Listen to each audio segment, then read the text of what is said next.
ropes it off. A flying tackle by Anna Dropkick. 10 pounds of pure love. Gotta hold this just a minute. You want a little bit more? I'm the rich. Gotta be the best of them. It's more to me than anything I've ever done in wrestling. They call this the 10 pounds of gold. The championship has existed in its current proper form since 19... That was pretty hard, and look at what he's gonna work now. Ooh. Hey everybody, it's Durger time. Thank you for joining me once again for another episode of Billy Corgan's NWA. Pretty good show, as I keep on saying that, but I keep on feeling like it's true. So he had a 60 on that last episode.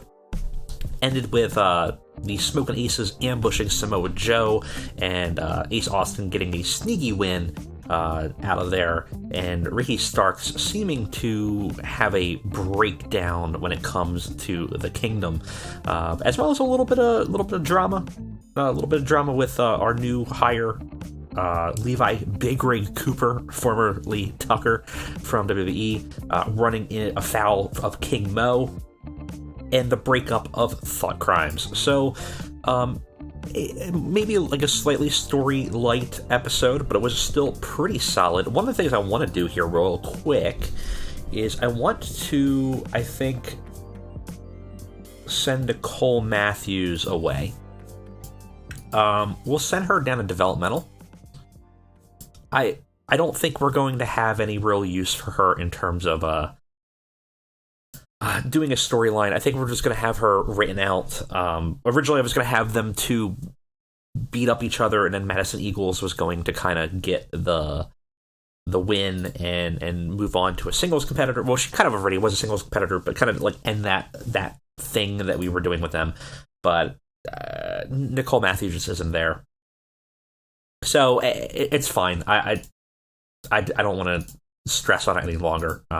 Women's division is fine. We have a lot of people. We have Riho now. We have some people that are potentially really strong competitors. Allison Danger is not a wrestler. What? Role wrestler. Thank you. Delilah Doom is doing fine. The one thing I will say, I know a lot of people like to really crap on this game. I've been one to crap on this game, but I will say one of the things I do like is that now with this new system, it tells you where they are in perception right away. Before, in the women's division, always was sort of an afterthought in 2016, where like you couldn't really tell where they were placed in the division in terms of the fan base, and this is a little bit more helpful, unless you set them up as like integrated. So Heidi Lovelace is a good potential contender here for us, to potentially even dethrone Kimberly, I think. Madison Eagles has a lot of potential, and I think we're going to be trying to build up her popularity, because I think that's probably what's hurting her, because our product is mostly popularity based, right? We're an old school wrestling company in a lot of ways. We're classic Southern wrestling. We could potentially change that a bit too if we wanted to move out to something that's a little bit more like a modern throwback, right? Which actually might be closer to what we are. The change would take 6 months. This very change, your popularity growth would be limited during duration. I don't think we want to do that, though, because it would be a pretty significant change. That would be 60-40 matches to Angles, still being upset by dangerous, controversial, or bloody matches, and our match ratio would be 40-60 and 60-40 in-ring action / popularity, depending on what would get the best. And then a lot of penalties versus classic Southern wrestling, which is what we are right now.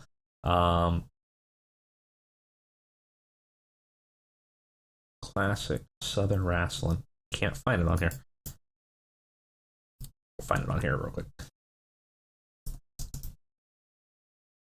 Why can't we find you?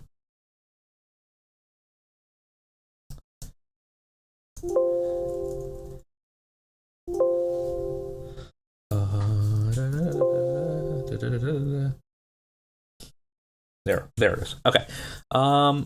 So right now we are at 40-60 or 55-45 in ring popularity, depending on what gets the best rating. So essentially, what that means for those that aren't quite sure what that means is that we either will get a slightly higher percentage if they're in ring action. So if they're a really good performer, if they're 100 pop, if they're 0 pop but 100 in brawling or something like that, they'll end up getting like 55 tops in the ring because the popularity isn't there.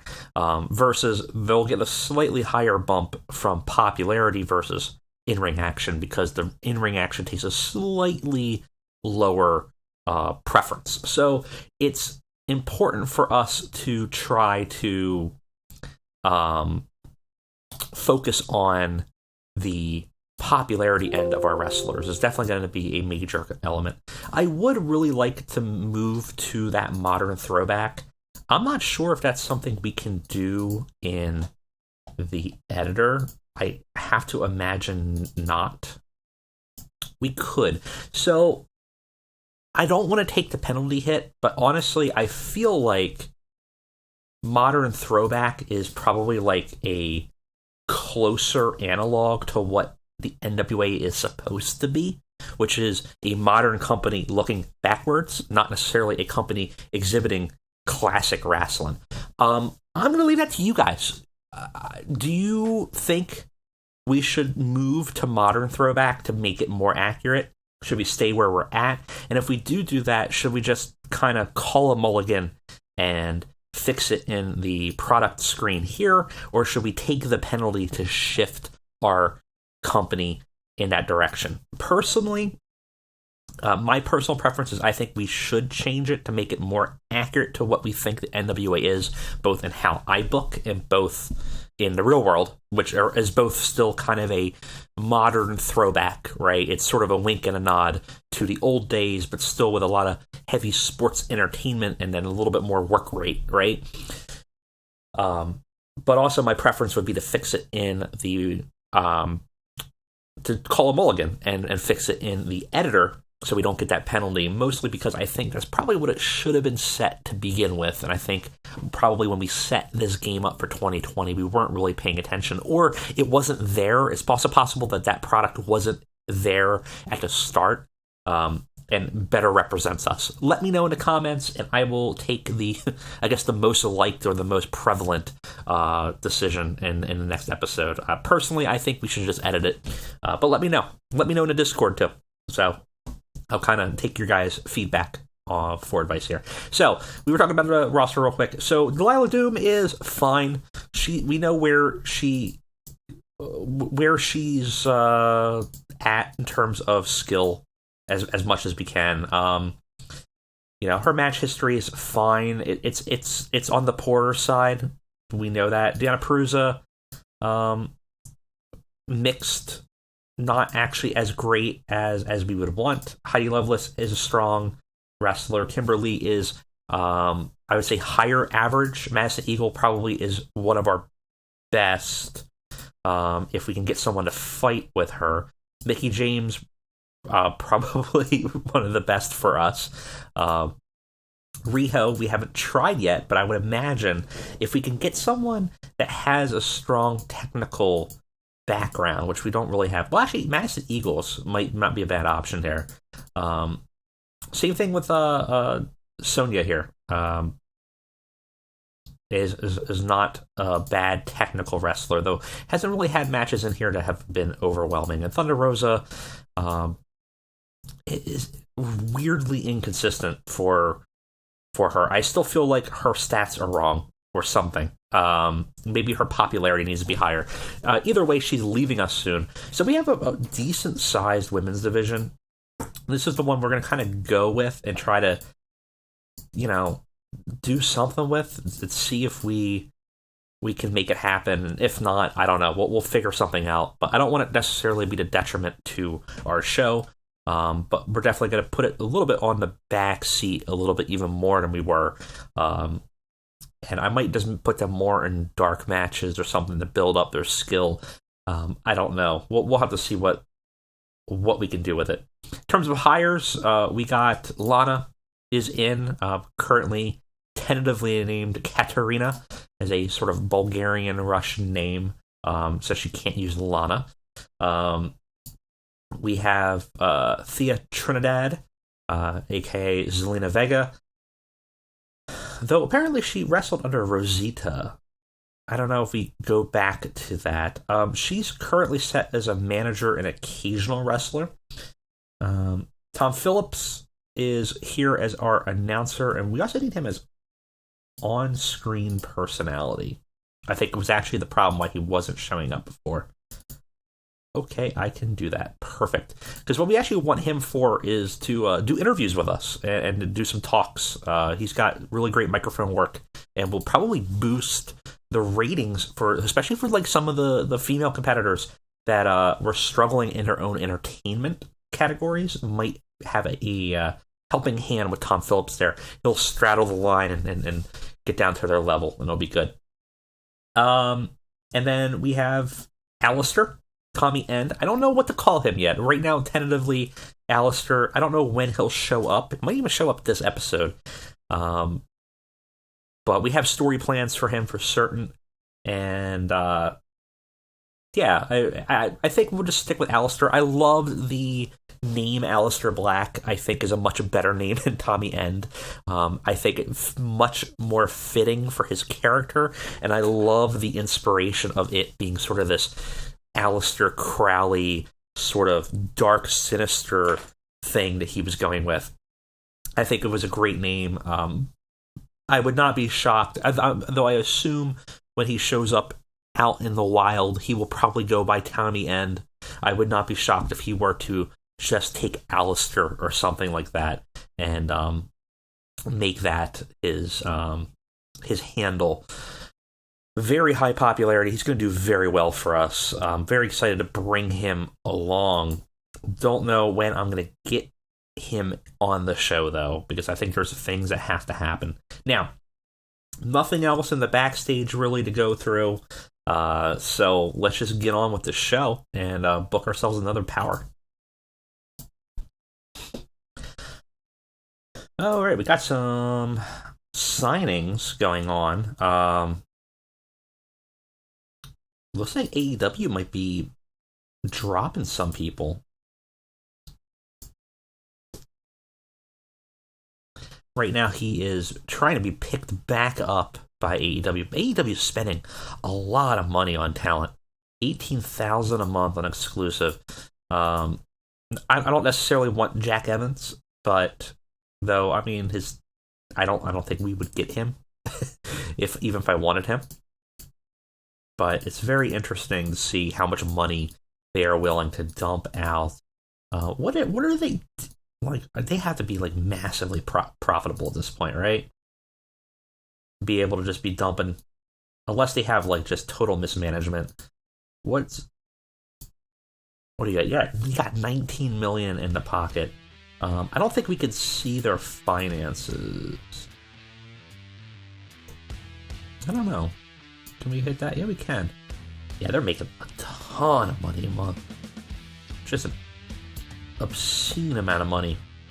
They're spending a lot of money on talent, almost $2 million a month, but they're making quite a strong amount of money. Their last pay-per-view did very poorly. That's interesting. Ticket sales are doing very well, though. Broadcast revenue doing very well, though. So they're not hurting by any regards, right? But it is interesting to see that pay-per-view number. So they have money to spend for days. They're making a month our entire net worth, which is sad. Anybody else is in the hole, really? I don't think so. World of Sport Wrestling. Sendai Girls is looking in a bad spot. Might not be another bad option to buy at some point. We could attempt a takeover. I wonder what's going on over there. No pay-per-view revenue is definitely a big problem. I almost want to start to glob up these companies and let them turn a profit for us, and start making more NWA offshoots. They could be our NWA Japan kind of thing. ICW is gonna go under, and I'm not gonna spend that money on that. Fight Club Pro also doing really bad shape right now. Really looking gnarly, as they're looking to spin out here in a really bad way. Do they have any pay-per-view revenue? Like very minimal ticket sales, no broadcast revenue. They're not looking good. Another not a bad option to potentially scoop up at some point. Championship Wrestling from Philadelphia doing poorly right now. Though we were getting some revenue from them at the end. So right now, they're down in the hole, but they kind of make it back up with sponsorships and make it back up with ticket sales. So hopefully they're doing their thing and start to turn us a profit. Because obviously we don't want to just buy companies to be unprofitable. We would want to scoop them up, turn them part of our brand, utilize them where we can, and hopefully, get a little bit of a extra income from them as well. Sendai Girls for $40K wouldn't be the end of the world. We already have a partnership with them, and they come with a whole host of Japanese wrestlers that we can get now anyways. It's not like that would be a difficult issue. But having them have somewhere to go and not having the roster filled is always nice, but might be a not bad option to kind of turn around and flip for a profit at some point. We got a contract with Dickie Mayer, who's in Championship Wrestling from Hollywood. We're going ahead and sign him as a sort of a lower mid card. We need some enhancement talent, and he showed up on our creative as a potential get, so I'm going to check him out. And we got a lot of one night deals going on. Really? She is signed with Championship Wrestling from Hollywood for an exclusive deal. Ain't that interesting? Exclusive handshake. Kimberly, does that mean we have her for only a specific amount of time? When is she leaving? Contract has 26 days remaining. Well, we're going to lose Kimberly, I guess. We can always bring her back, but I guess now's the right time to find a women's challenger that will be able to face her. We definitely have some great contenders, though. But Kimberly chose a handshake deal with CWFH instead of us. That's fine. Whatever. I'm not salty. I didn't book her to the moon or nothing and build her momentum up from the ground up here in the NWA for her to just spit in our face. No, I'm not salty. No, I'm fine. We're going to skip this.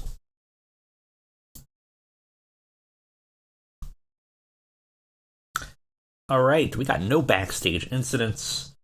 My tempers have been quelled. It is now time to book our show. Where are we going to be? Of course, we're going to be in the arena. I upped our ticket sales a little bit, so we're probably going to expect a little bit less, but not a lot. But we're going to get a little bit extra revenue from this. I had it at I think, cheap or very cheap, and I just moved it up to cheap ticket sales. Just get a little bit extra revenue since we're starting to kind of book it a little bit. So we're probably not going to get the 985 that we had, but if we get 800, I'll be happy. If we're seeing sizably smaller gains there, we can drop it back down again because we were making money before. It's probably more important to get the popularity than anything else, but for the time being, we'll do this, and it's fine. could always also look at just straight doing free tickets and literally filling out a venue and trying to boost ourselves up that way. But we'll experiment with that at a different point. No backstage incidents. We do have locker room control, so we can try to meddle. Let's try this. Didn't work. Pretty much nobody seems to want to get meddled with. So it's been difficult to get any type of positives. But we do have if you looked at it, we can't show it now, but we have a lot of positives in there already as it is. A lot of relationships that already exist. So not the end of the world by any stretch of imagination. We got 90 minutes to book. We can run 5 minutes over or under, which we probably will. So let's go ahead and let's book this show. All right, guys, we are back for another episode of Power. I got a lot of pre-show matches on this one. I'm just trying to test out a few people and combinations of things, as well as trying to keep some people just working, because I didn't get everybody on the show like I would like to. Still feel like we maybe need a couple other things for the show, maybe a few more faces, and maybe another tag team or two. I know we keep on saying that, but just feeling like when I'm booking, I'm running into some hurdles there. Though I do like to have a larger roster than I need, and part of that has to do with being able to move people in and out and having some people lose and then win, et cetera, et cetera, et cetera. So you're going to see a bunch of pre-show matches. A lot of these are just either keeping people fresh, seeing how team-ups or matchups handle, keep people on the show so they're not super upset, as well as for a couple people just seeing how they do without putting them on the main show. So let's get on with it and let's see what Power holds for us.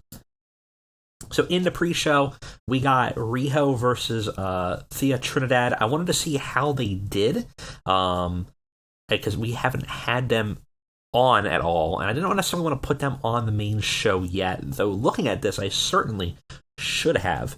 I was a little concerned because in other saves that I played, Riho had a really poor performance, but that's clearly not the case. So I had a great heat, good wrestling. Riho defeats Theo Trinidad in 5 minutes. Vega here has a great in-ring performance as well, 58. It's not bad. That's actually better than some of our male competitors. So I think both of these guys are going to be great gets to add them into the women's division. Very, very happy with that performance. A little upset that the gimmick here of Arrogant Heel got a initial rating of poor, but oh well. We also got Miro, who we don't have on the show right now, versus Homicide. Homicide's been struggling. He's okay in the lower card, but he's not doing fantastic. Miro obviously always has a pretty strong in-ring performance.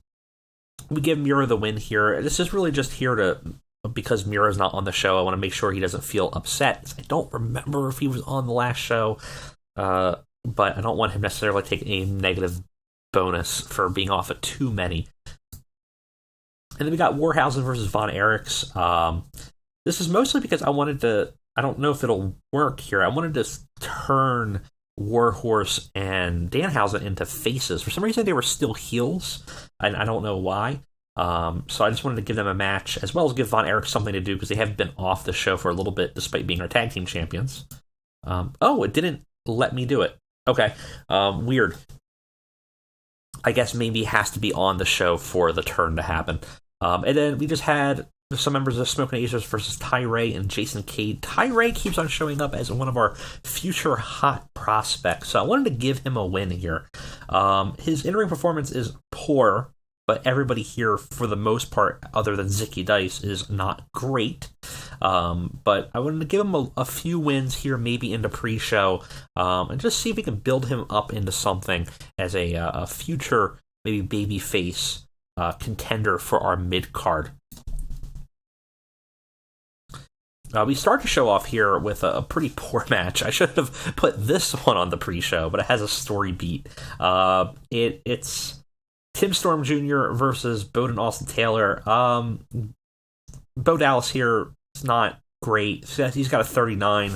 Tim Storm has a 24, and they don't click at all. Gets us a horrendous rating, but Bowden gets the win.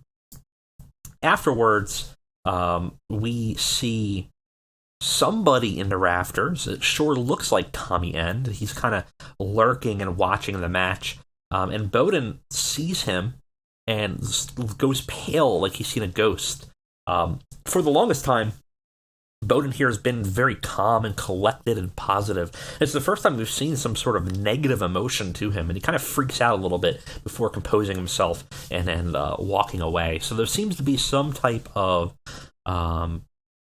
history between the two of them as we kind of stealth, slow roll debut Alistair into the story here.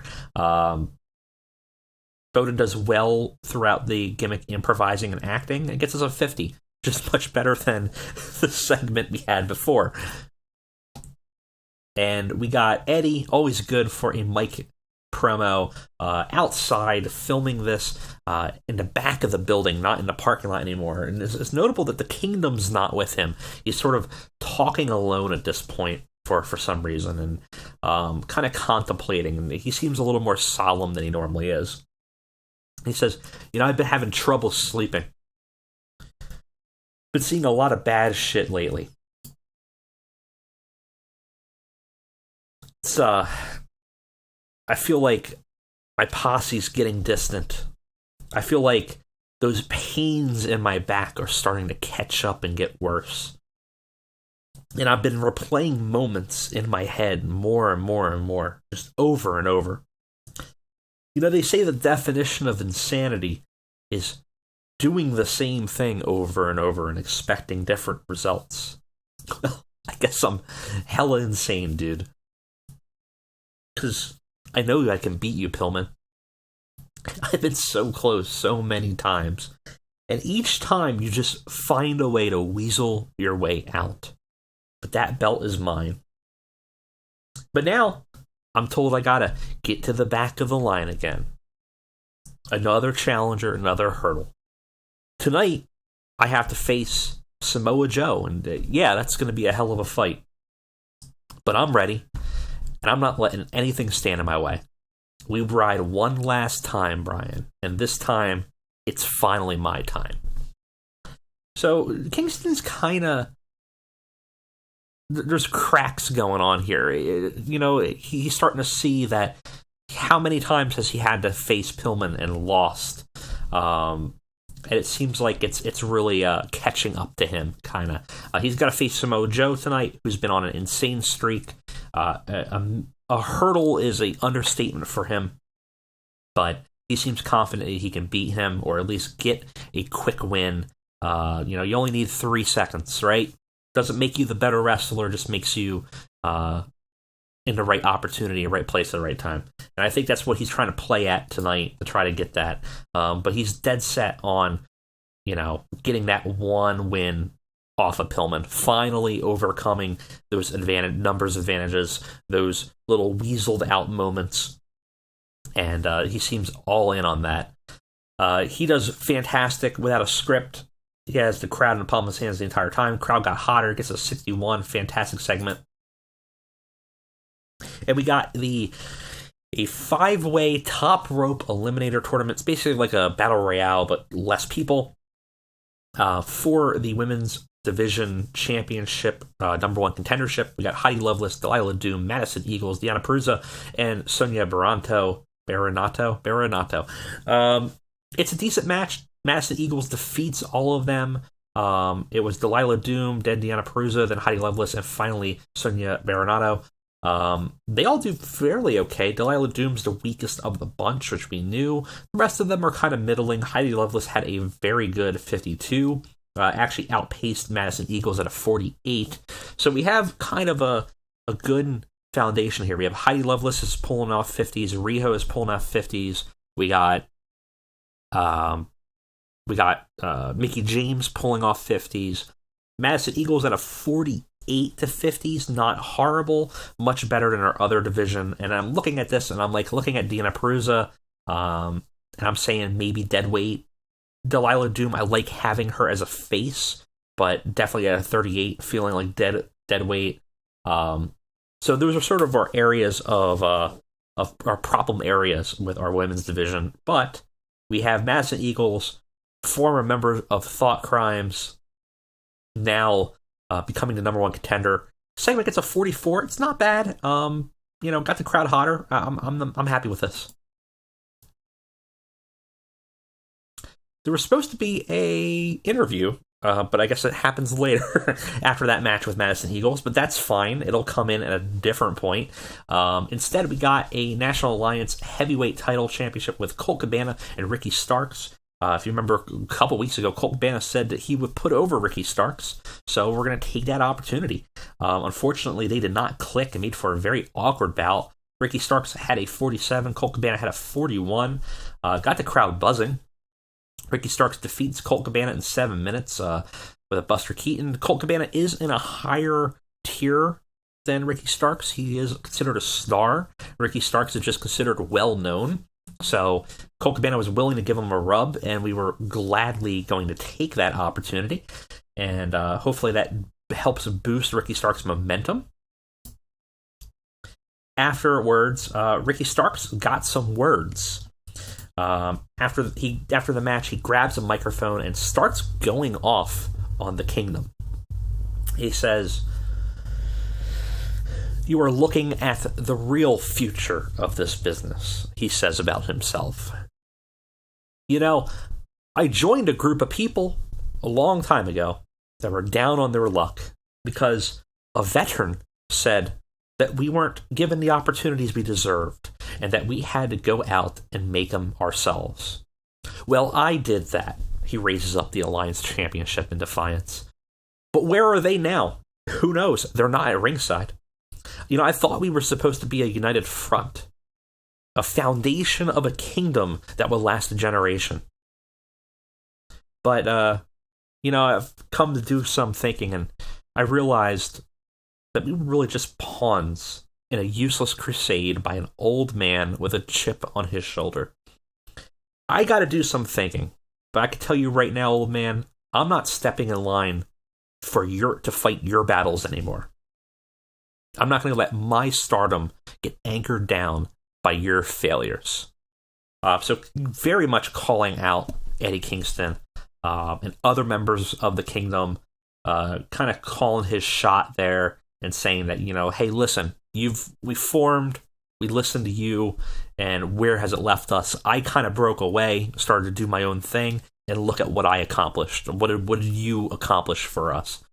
Gets us a 56. He did very good in this segment. And pretty good. I'm very happy with that. There's our interview. We got Tom Phillips interviewing Madison Eagles post-match interview. Gets us a slightly further in interview, but that's fine. Tom Phillips asks Madison Eagles how she feels about her win tonight, becoming number one contender. Madison Eagles says that ever since I got here, I wanted to put the women's division on notice. I wanted to let people know that this isn't a beauty pageant, and this isn't about getting your Twitch stream followers in, or about your modeling career, or to boost your OnlyFans subscribers. This is about wrestling. It's about fighting and being the strongest woman on the block. I've shedded my dead weight last week. I've trained, and I'm going to show Kimberly what it's like to face someone who is truly dangerous. Kimberly overhears her sort of diatribe and comes over and interjects herself, and she's pretty pissed off of what Madison Eagle had to say about the other women in the division. And she says, you got a lot of nerve, Eagles. You come in here with this attitude that you're better than everybody else, that like you're the only true fighter here. Well, I've seen people work really hard, and I know I've worked really hard too. Before you even laced those boots up, I was fighting around the world. I was fighting in Japan. I was fighting in Mexico. I was fighting for $15 randomly across the country. I was the first woman to ever win a men's title, and I know that, and I know what real competition is, and I know what it means to fight. So how about instead of putting down other people, you prove yourself for once?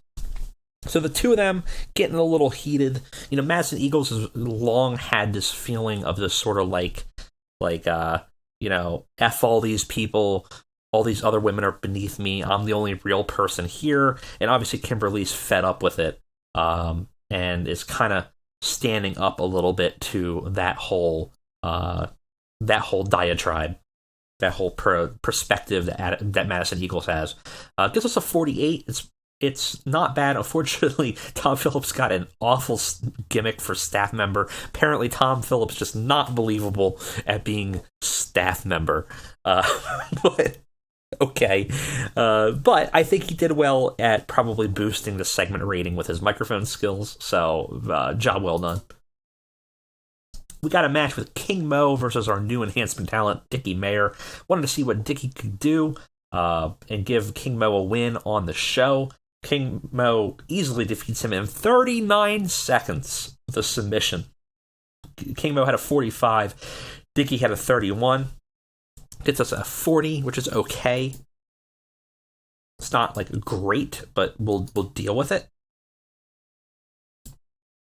After the fact, though, King Mo, being disrespectful, ends up giving a cheap shot with Mayer. After helping try to pick him up, he ends up giving him a haymaker, knocking him out, kind of grinning and just being an asshole. Levi comes out in protest and kind of stares down King Mo. King Mo looks at him, smirks, and just kind of slinks away out of the arena, and walking past him again. Clearly, the two have a little animosity going on, and King Mo's definitely got some pent-up aggression that he's taking out on people that can't defend themselves. We advance the storyline with Big Rig here, and Levi actually worked the crowd very well. He kind of improvised a little bit of acting on the ring side, and he did very well with this. Unfortunately, the segment gets a 37. I attribute that probably mostly to Dickie, who was selling during the segment, maybe just kind of fell a little short. We got an interesting matchup between our Alliance tag team title holders, Enzo and Big Cass, versus Gran Cosa de la Lucha, the Big Lucha thing themselves. They actually defeat Enzo and Big Cass in 11 minutes. Laredo Kid gets a pin on Enzo with a quick roll-up, a little bit of a surprise on him. Laredo had a 66. Samurai de Sol had a 53. Big Cass had a 48, and Enzo had a 52. Big Cass seemed off, still being in a funk here. Gets us a 61, though. And afterwards, Enzo and Big Cass kind of essentially going out off script. I think I had them set for entertainment, but they were basically just kind of acting it up outstage, looking completely shocked at their loss, rebounding themselves, and kind of pointing at the Lucha things and kind of letting them know, like, it's not going to happen next time. And it seems, having pinned them, that Kalisto and Laredo Kid probably are good challengers for the Alliance title. So, overall, does okay here with the 65. We got that Eddie Kingston match versus Samoa Joe, basically for number one contendership. Joe's on the rise, Eddie's on the decline. Unfortunately for Eddie, his luck does not go well here. He gets defeated in 6 minutes by pinfall after a muscle buster, after some interference where Ricky Starks attacked Kingston, and had Kingston get turned on by Ricky.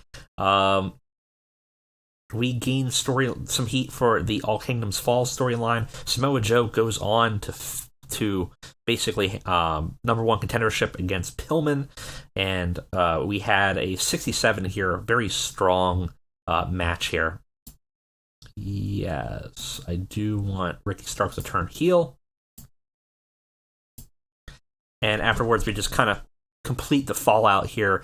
Ricky Starks having watched ringside with the other members of the Kingdom, looking fed up at how the match was going, and ended up hitting Kingston while he was on the ropes with a chair when the ref wasn't looking, and getting him knocked to the ground, which allowed Samoa Joe to take that opportunity to scoop him up for the muscle buster and win the match.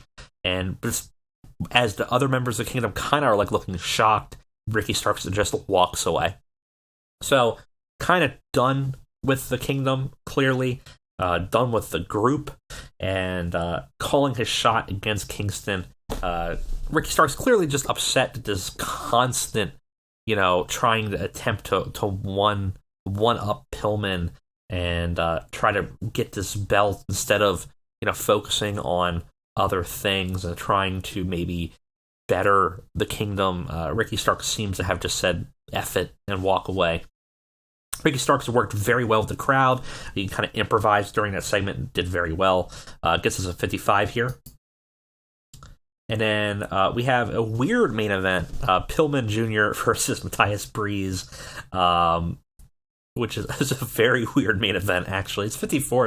It's pretty good. Pillman Jr. ends up defeating Matthias Breeze in 9 minutes with the Tornado DDT. Matthias Breeze did okay here, 44. Pillman Jr. had a 57. And Jeff Jarrett ringside doing some good work. At the end, though, Akam and Razor are there, the Revenant, hanging out with Pillman Jr.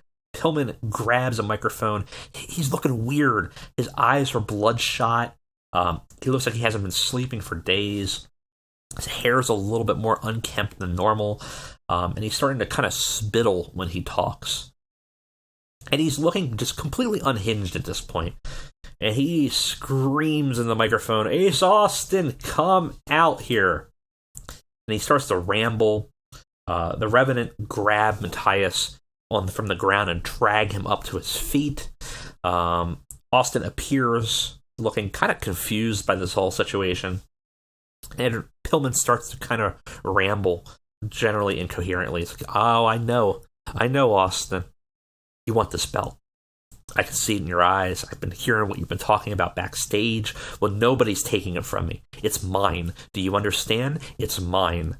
And he kind of hugs it in like a bear hug. And he's wobbling a bit now as he talks. He's completely lost it. Something is wrong with Pillman at this point. Everybody's conspiring here to take this from me. Everywhere I walk, I see how people look at me. And I know you think that your little tricks with your friends are going to win the day. Well, they're not going to work on me. If I got to pluck your little bird's feathers, I will. You are not taking this from me. And with that, Akam and Razor hear the magic words and attack Matthias Breeze, ending up grabbing a chair and placing his arm between it and just stomping down with a sick thud. Austin looks furious. Pillman looks dead inside.